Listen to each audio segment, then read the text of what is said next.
because of its origin story of Black people with Black money and Black agenda, Morgan is authentically the only HBCU in the state of Maryland. If we're going to use Mamiya and Eric Lincoln's idea of the Black church, Black money, Black agenda, Black brain. And that's what this was. So in 1867, 7 other schools were founded the same year as Morgan, the largest school year founding of HBCUs in the history of HBCUs. The Centenary Biblical Institute is going to be housed in Sharp Street United Methodist Church. And Sharp Street United Methodist Church was originally located by downtown. It is now pretty much all stadium and haute couture and fancy shops. That was the Negro neighborhood, the Sharp Leadenhall neighborhood. And they have systematically been removed and downsized and gentrified over time. So Sharp Street is now located in the Druid Hill neighborhood. But the original Sharp Street was on the water downtown. And since its origin story, Sharp Street taught literacy. It's going to teach liberation. It's going to be Afrocentrically focused. So they are very radical. Below the Mason-Dixon line because of the numbers of the antebellum free. This is where Morgan is going to be, the womb of Morgan is going to be founded. In 1890, what happens is it now morphs from being just a biblical institute to a liberal arts college, and it's called Morgan College. Why Morgan? One of the white benefactors who eventually did join ranks with the Blacks was Littleton F. Morgan, who was a bishop. And a number of white bishops were very empathetic to the cause of Negro education. Not just the politics of it, but the democracy of it, what Christ calls us to be. And so they chose him and said, we'll name it after you. So by 1937, we're going to have a man named Spencer, John O. Spencer, the last white president, the longest serving president of Morgan. And he says, well, and I have a letter in the collection, a colored man would be a good leader. I think we can go with a colored man. And so a rise to the occasion is this man named Dwight Oliver Wendell Holmes. Dwight Holmes was a graduate of Howard, and he had a doctorate in education. So Holmes comes to Baltimore. He is now the first colored president of Morgan State College. His vision, and he talks about in his inaugural speech, is to basically shepherd the university, or college, to greater growth. Education is going to be a huge major, the hard sciences, and then I've also learned that there were some issues about art, fine arts, as well as performing arts, that he's integrating into his landscape. So at any rate, all that being said, Holmes keeps a very steady hand on Morgan. He grows the facilities, he grows the physical structure of the campus. He also increases the number of PhDs that are teaching on the campus. And eventually he, because of his age, was kind of forced out. So they tap a man named Martin David Jenkins. Jenkins comes in. And what he's going to do is become the ushering in of the golden age of Morgan. But what he does pay homage to is both Holmes and Spencer for tilling the ground in blatant racism, underfundedness, and lack of resources. What Jenkins also benefits from is he gets Carl Murphy, who's going to be the first African-American chair of the trustee board. The Afro-American newspaper is going to be an institution in Baltimore City, and the whole idea of the black press. So Murphy and Jenkins, along with another guy named Morris Soper. Morris Soper is a white man who is a judge in the state of Maryland. So he's a state judge who's going to contribute information and intel to both Jenkins and Murphy on how to navigate the legal troubles that were coming. So this is the kind of interracial profundity that's happening here at Morgan during that time period. And what Jenkins did during his time with his vision was miraculous. 1975, with Morgan people like Verda Wellham, class of 1939, with Parren Mitchell, they're going to be legislators in the state of Maryland who are going to advocate the case for Jenkins. And Morgan legislatively becomes a university in 1975. So all that being said, if Morgan was to be kind of a prism, it refracts the most dynamic black light of brilliance in education in the states of Maryland and in Baltimore City. Since we're historians,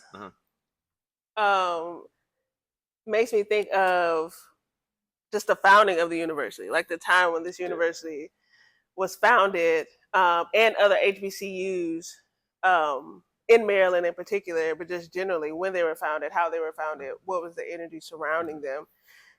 Many of them either immediately after the Civil War or prior to it ending. Mm-hmm. I'm not sure what the earliest ones. Well, no, the earlier ones were in the 1830s in Pennsylvania. Right. But it makes me think of these spaces, because what is particular about this space is the HBCU is majority Black people in these spaces. And all of them have come to HBCU for a particular reason. But why were these schools created in the first place? Like, what the climate that they existed in, if you want to call it a climate, or how people were engaging with reality in the 1830s and even now. Like, what do you think has moved through time with these HBCUs historically? Well, as you were referencing earlier, the first HBCUs happened in Pennsylvania with Cheney. Yeah. And then shortly thereafter, Lincoln University. But these would have been universities founded in Pennsylvania by Quakers. Quakers were usually known to be some of the more notable white abolitionists. Even though they have a very complicated history, there are Quakers who have owned enslaved people in Maryland, namely the Hopkins family of Quakers. And you know, they I think the grandfather of Johns Hopkins, he emancipated a lot of his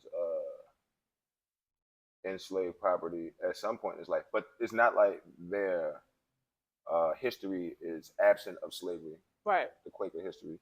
And this isn't to place blame on anybody, but just to put into perspective that the entire country would have participated in slavery due to a process called gradual emancipation. By the 1830s, we would have started to see this formation of a free North and an enslaved South. And some of the earliest HBCUs happened in what we would start to see as that free North that would emerge after the Revolutionary period and the antebellum period in this country, right? But as far as Morgan, and for the reason that we have in this conversation with vestiges of slavery, right? These HBCUs are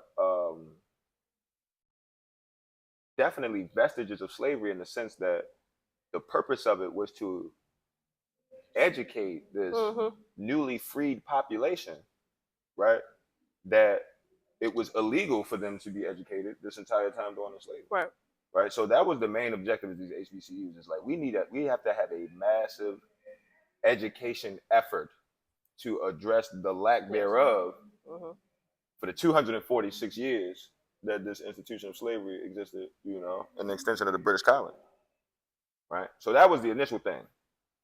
And here in Maryland, Morgan gets founded 2 years after emancipation in Maryland, but Maryland is a unique situation, right? You have the Carroll family in Maryland, who they have the largest slave population during the Revolutionary period of anywhere in the colonies, right? You have this Baltimore City that has the largest free Black population during the antebellum period, while there is enslavement here. Enslavement in Baltimore is so ubiquitous that during the antebellum period, they are selling enslaved people to the Deep South. Yeah, right. As a source of labor. And this is a very profitable business. The pipeline from Baltimore to New Orleans, say for sugar development in New Orleans, is very well known. So I'm saying all that to say that at the time that Morgan is founded, there is definitely a need to educate this population of people. But the purpose of Morgan initially is to create ministers. Yeah. Right? It's a seminary school. So even that, its initial purpose isn't that. Right? I kind of want to go back, though, to if we're thinking about Pennsylvania, where the first HBCU is, right? And this idea of gradual emancipation is that they're emancipating Black folks, and where are they going? They're staying in Pennsylvania, or they're staying within these areas, right? Some of them anyway. And it has to be, well, we now have this population of people who need work. or we need leaders of these people, right? Somebody needs to be educated, and we can't educate them all. So creating these schools initially is like, we have to do something with this Black population. It seems like that's always it's like, we have to do something with this population that's here, and they're forming so early in Pennsylvania because it's doing something differently than the Deep South. Like, people aren't enslaved. So in the Deep South, when we think of it, it's illegal to read, it's illegal to write, because what Black people are experiencing really is different. And that's why Baltimore is so unique too, is that it has both of those, the free Black people who are needing education or the ability to go to school. In the Deep South, they're still being used as this labor force, and in Maryland as well, still as this labor force, largely. But in these places where there are large free Black populations, education becomes that number one thing that not only are Black people thinking about, but white people who are engaging with Black people are thinking about as well. And it also, I feel like it's strengthened by the fact that in the Deep South, it's illegal to read and write too. So it like adds to that, okay, we really need to be educated, because there's a place in the country where it is illegal to be educated. You know what I'm saying? I agree. Educated to what degree? Mm-hmm. And educated for what purpose? Right. Right. I feel like we'll get into that a little bit later. But that's a good point that you're making. Baltimore is big in the founding of the AME Church, right? It's debates whether its roots are in Baltimore and Pennsylvania, but the two founding ministers worked very closely together, two of the larger free Black populations during the antebellum South. The church has had a role in the education of Black people, the liberation of Black people, and a lot of those church leaders are white. It's a complicated history, right? The person who Morgan gets his name from was a white man, right? And it's a thing to talk about, you know, HBCUs,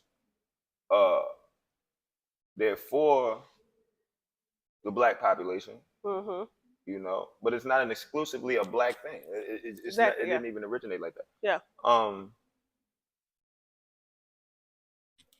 During the antebellum period, you had Black abolitionists who opposed slavery, but you also had white abolitionists. Yeah, exactly. And ironically enough, a lot of the white abolitionists also owned slaves. It was, you know, and this is a thing that we understand as historians, but I like to just bring up for the people who might be engaging with our content to know, like, these things are very nuanced. You know, it's not just so black and white. Right? I don't know if y'all cool when I did that. Right? But to that point, many of your first schools, because Baltimore, like I said, I studied Baltimore, as you know. Many of your first Black high schools wouldn't even have had the credentials to be a high school. They considered a normal school, right?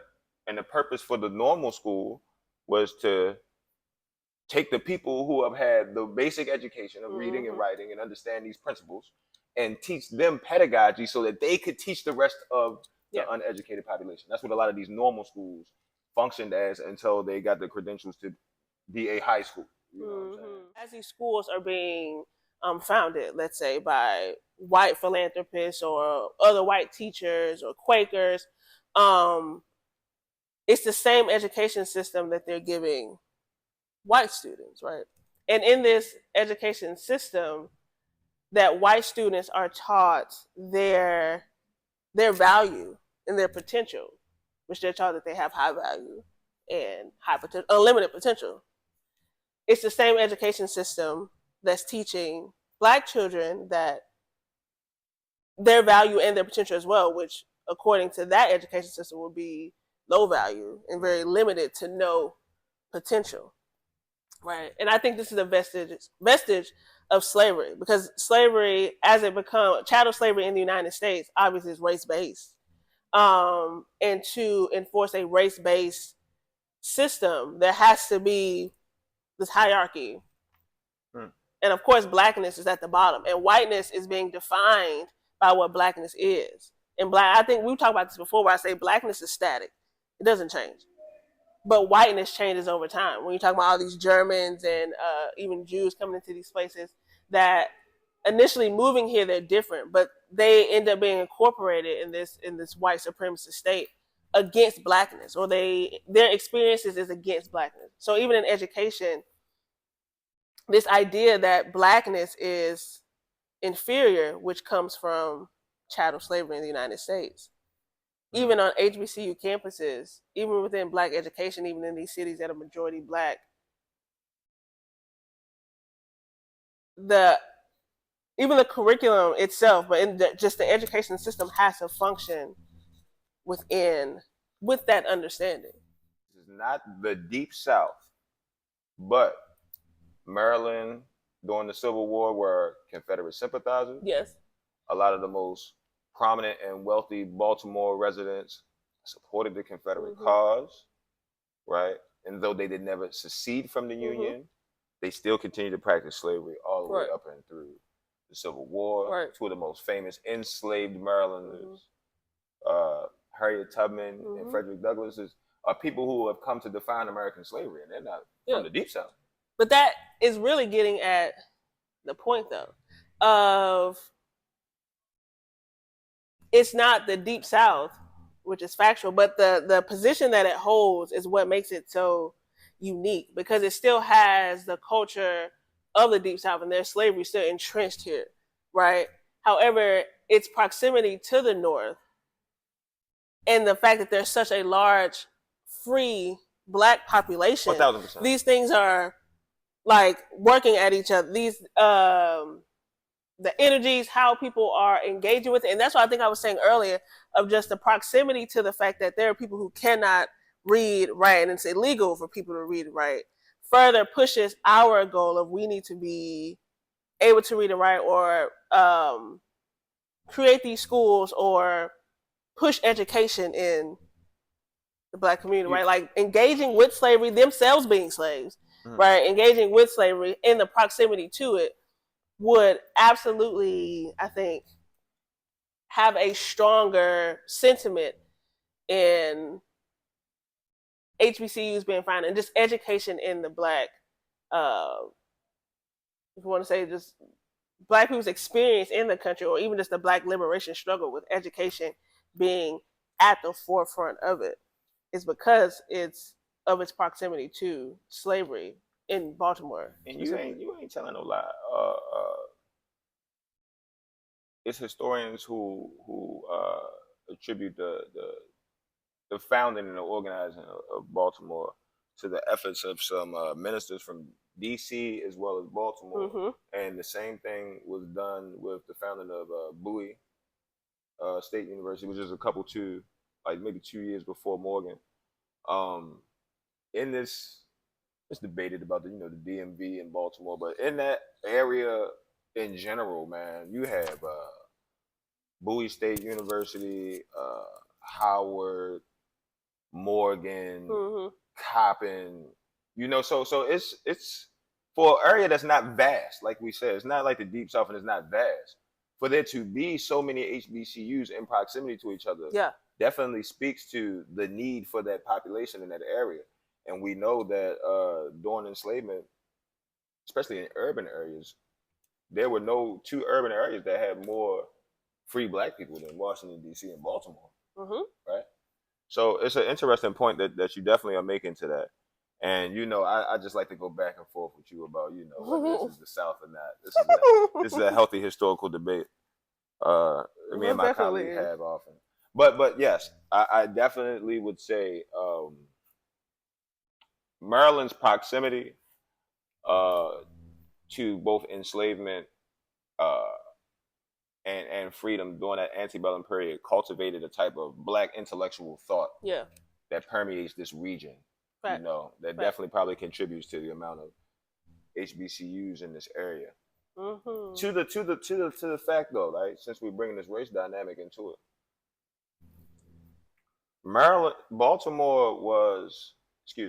Morgan was originally deeper in the inner city of Baltimore, Mm-hmm. in West Baltimore, right? Off in the area of Edmondson Avenue.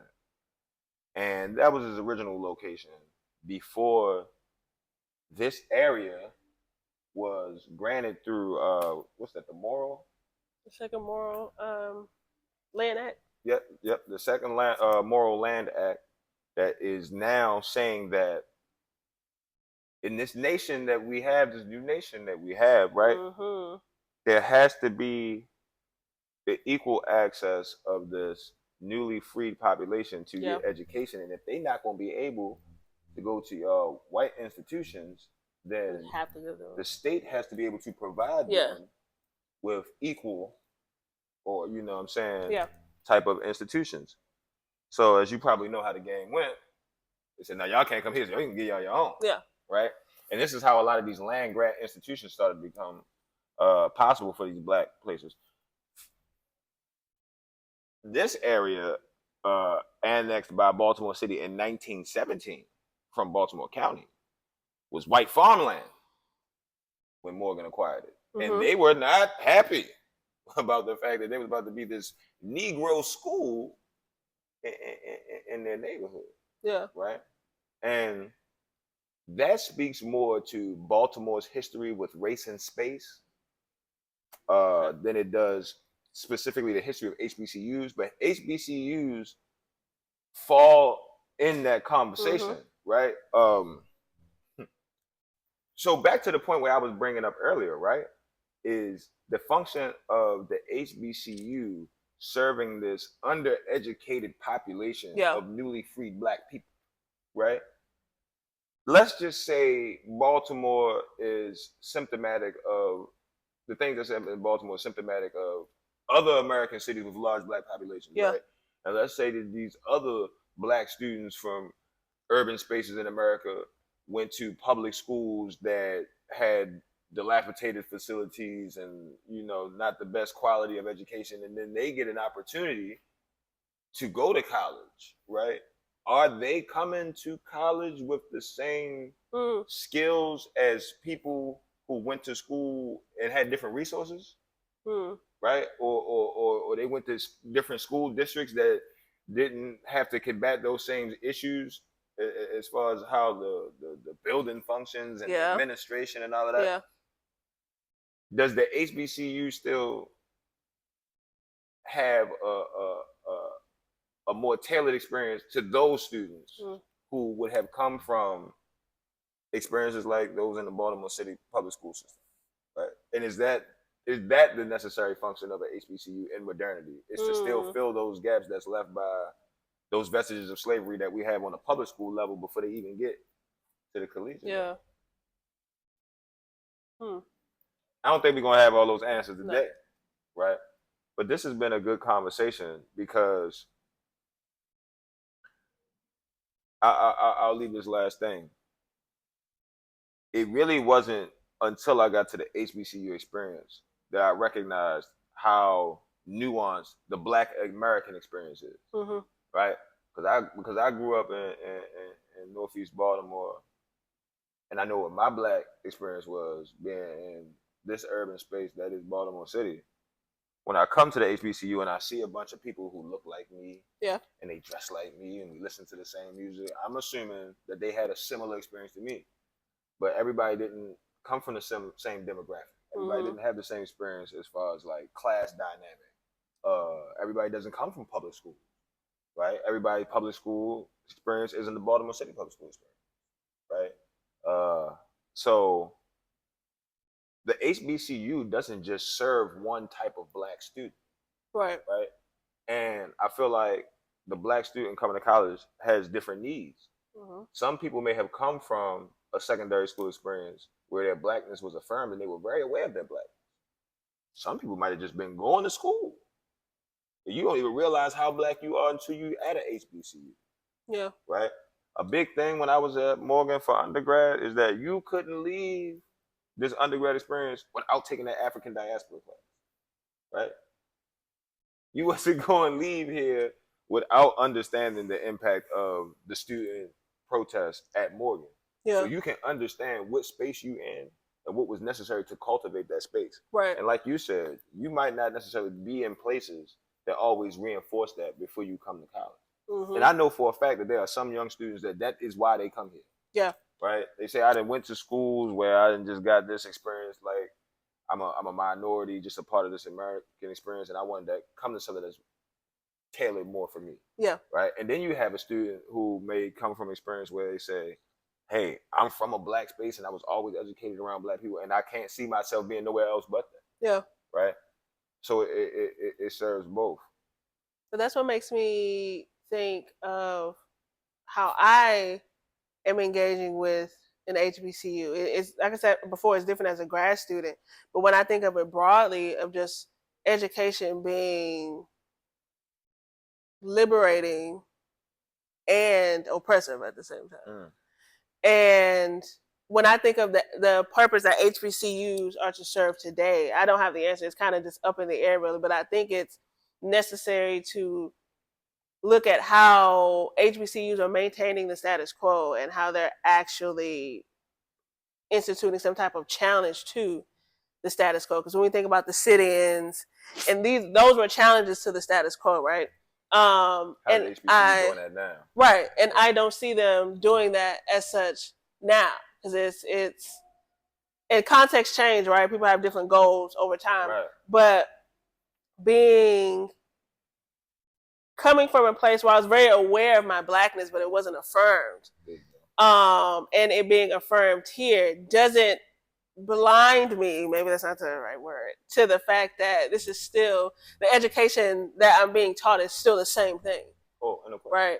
So it's like, how do HBCUs, especially in the mainstream HBCUs and black institutions, black history is being challenged. And it's like, how do they answer to the call of being challenged? Not to bring back a period where people maybe were engaging with it just for, oh, this is what they did then, and we are in the space now where we're enjoying the fruits of their labor, but there's also like more labor to be. But I think you're speaking on something, right? It's the difference between the aims of the institution itself, and the people who are attending the institution, right? Because I don't think Morgan went out there and said, hey, I don't think it's fair that our students can't be at this movie theater at Northwood. Yes. The students said that this isn't right. Right. And they happen to be representing Morgan. So I think the charge goes out to the students that's at the HBCUs, right? Like, while these students are at the HBCU, they have to be aware of the fact that this HBCU is providing you an experience that will allow you to go into the larger American world and be a productive citizen. But what are you going to bring to that other than your black skin? Right. Because I think that's what we have to get to the level of me just showing up with black skin isn't enough. Right. And that's what the HBCUs are doing. They're training these leaders and people who can go out into this American world at large and be the black representatives. Right. But what are we doing other than just showing up? Right. And what are we representing? Because if you're just a black person in the space that's just replicating white supremacy, what's the point, right? And if it's an institution like broadly, and these aren't things like an institution broadly that is for black people, which anybody can come to, obviously, but it's for black people. An HBCU is historically black, and it draws black people. It's like, well, what is the institution itself and the students there representing as far as how we're existing in society? So are you just coming here to learn around black people, learn from black people, but go out and just be black in these spaces, and that's enough challenge, just as you're black in this space, rather than challenging the actual system? I mean, it's a state university, just like the University of Maryland, right? Right. And Morgan is aspiring for Research One status, right? And that is not to create a cultural or social revolution. Right. That's not why they're trying to be a Research One university. They're a state university, just like the University of Maryland. It is the job and the responsibility of the students at that university, right? It wouldn't matter what aims the institution is projecting. That, like you said, these institutions are funded by state governments, right? They run a lot of ways like businesses, right? the institution is doing what it's supposed to do as far as providing the outlet, providing the space and the resources to cultivate whatever Black thought comes out of it. It is the responsibility of the students that's going there, right? And this is why you need to know your history. And this is why I think it's important. If you know you come from a legacy of protest, right? If you know that you come from this legacy, like we were learning the other day about Judge Bell from Baltimore, Morgan grad. You have to know these people exist to know what you're walking in the footsteps of. Right. Or else you might as well be at University of Maryland. Just getting a degree to get a job. True. Right. Yeah. So. Yeah. I think today was a very enthralling conversation. Hopefully we can get some people to leave some comments and add to the conversation online. It's been a pleasure talking with you. Always a pleasure. Right? But we late for the game and we got to get to the rest of these homecoming festivities. Hope you enjoyed this episode of Vestiges of Slavery. See y'all next time.